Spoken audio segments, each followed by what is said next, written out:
كيف حك بغات ماغنوم روعة.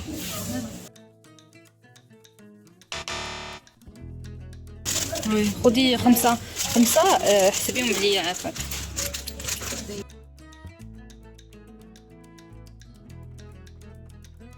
دوك الشوكولا مزوينش. شوفي هذاك ما كاينش ديال فويغوز.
ديك هذا تيريدو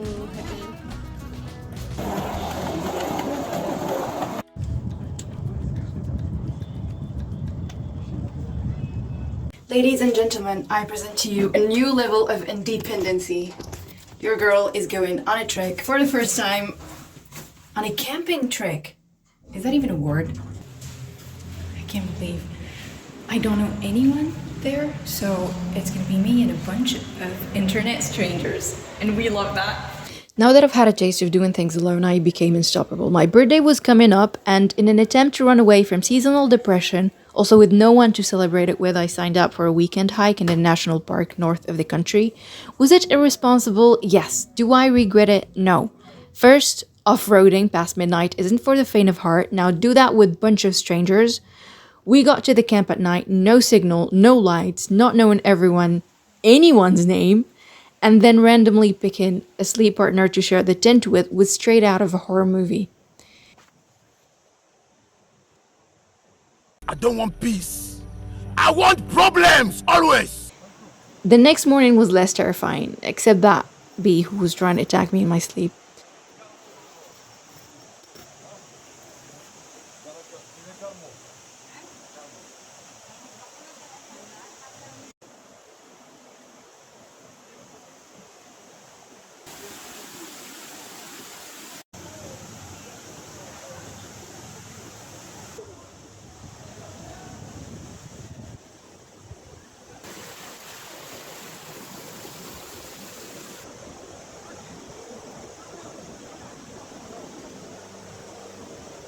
Secondly, I need to work on a definition of chill and trip because that hike was targeting a set of muscles I didn't know existed in my body, and as much as I wanted to film, I had to leave my phone with our guide because I needed both legs and hands to not slip, fall, and die.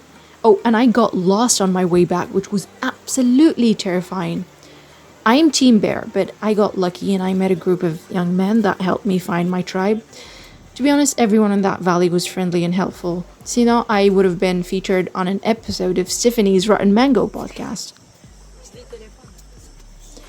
So, we were of different ages and backgrounds, but quickly bonded over board games and Uno cards that I still don't know how to play, but I proudly announced that I won playing the werewolf.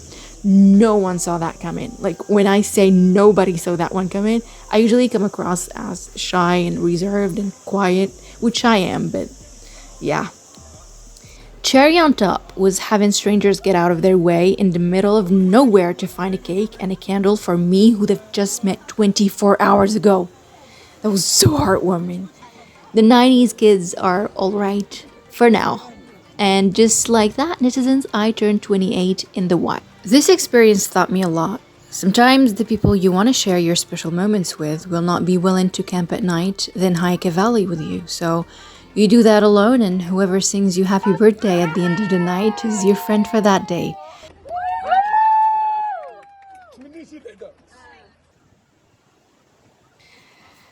After one too many positive social experiences, I was a dolphin, a golden retriever, and so high on dopamine, I ended up making the first move on someone I liked.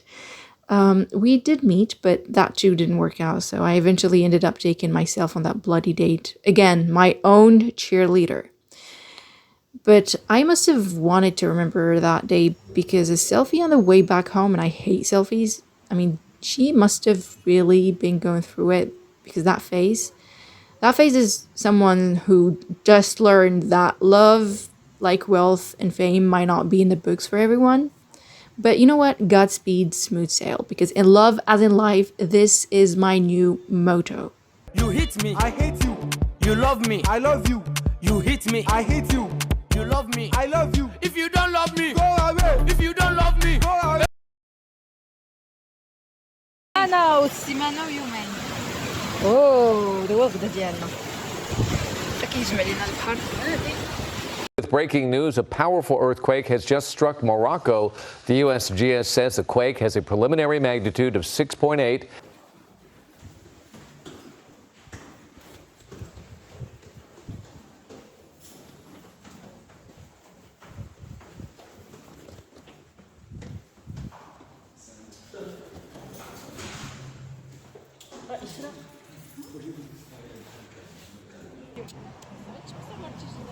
سنة بطاطا.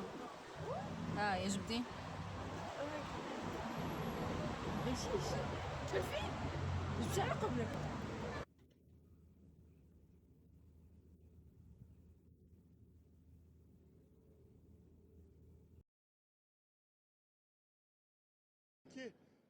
Israel has ordered 1.1 million people living in northern Gaza to evacuate to the south of the enclave within 24 hours, but the United Nations warns there will be devastating humanitarian consequences. On Thursday, Israel amassed more troops and military hardware on the border with Gaza. Israeli Prime Minister Benjamin Netanyahu has vowed to crush the Hamas military group after its ferocious attack last weekend.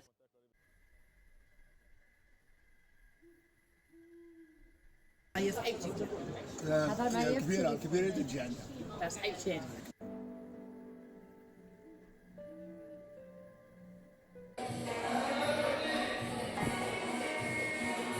I kept shuffling my playlist, thinking nothing was much in my mood, and then I had an epiphany.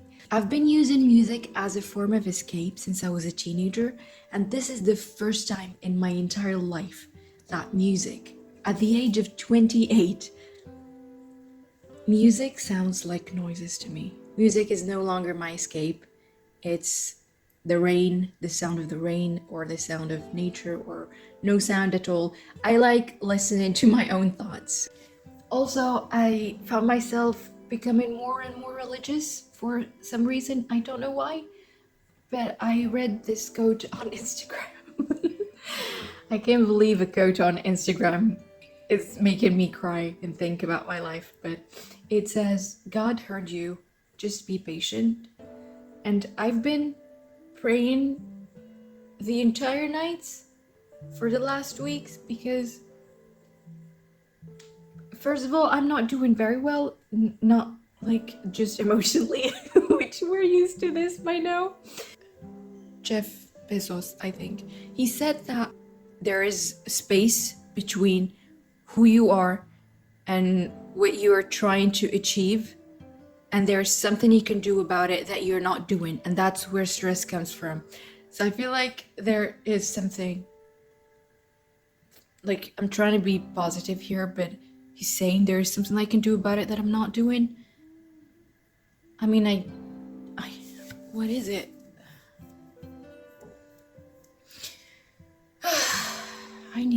I really needed that cry. I really needed that cry, so yeah. Google if you're spying on me. Thanks for listening.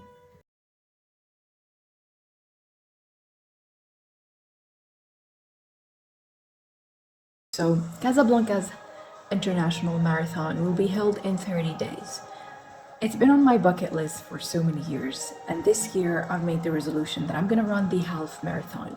Is a month enough for training? Absolutely not, but if you know you can do something, is it really a challenge?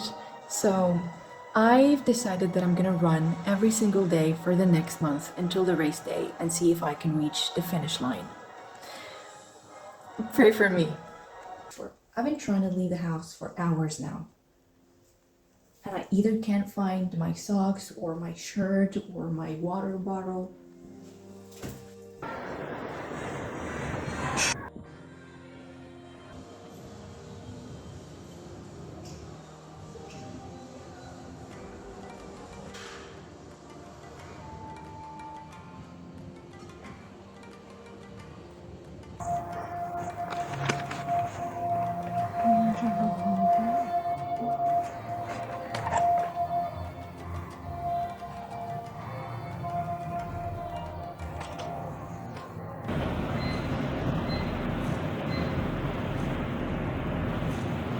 I realized something. I don't know how to call it, but it's like I hit a wall with my training where 5K is the most I can run before my body starts shouting at me to stop. You know how they say running, it's actually a mental game, or it's more about the mental than the physique? Well, I'm there, and mentally I feel like my brain is not helping me reach my goals. I don't know how to push through that. The second hardest thing is that I find leaving the house a chore in itself. For example, today is a Sunday. I woke up at 7. I was supposed to go out for a run, but I just couldn't bring myself to do it. So I waited until the afternoon to go to the gym. The gym was empty. It was ideal for a good training session. I sit on a treadmill, nothing. I don't know, I feel like a lazy piece of shit. And my brain would rather be called that than go through the actual pain of training itself to be better. Anyway, I'm gonna eat. I'm gonna call it a day. Day 1. Hopefully it gets better. Otherwise, this is just something. I will lose all the remaining self-respect I have for myself after double texting that guy.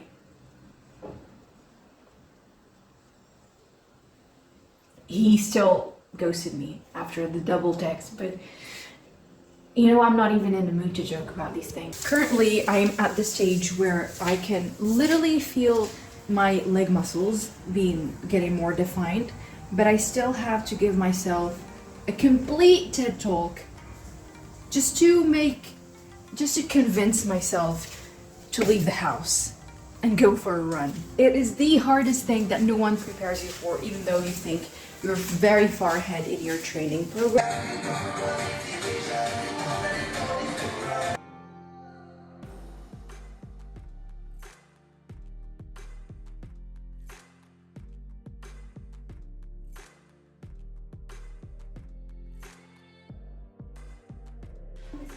Yeah, life went on. And on a random Friday morning, while I was getting ready for work, you know, those days that drain you before they start, I wasn't feeling myself that morning, but I thought I must have been nervous about the meeting at work with the city mayor that afternoon, or maybe I was nervous about the half marathon tomorrow. Then my father called to say that grandma was no more. I worked hard for the race, but I ended up not going for the 6th year in a row. If there was a prize for giving up on my plans, I would be on Forbes' list. But jokes aside, even now, 9 months later, I found myself pondering, would it have been wrong if I stick to my plans and showed up to the race instead of visiting grandma's grave with my extended family? Like, I still struggle between showing up for myself and showing up for the people I love, where do I draw the line?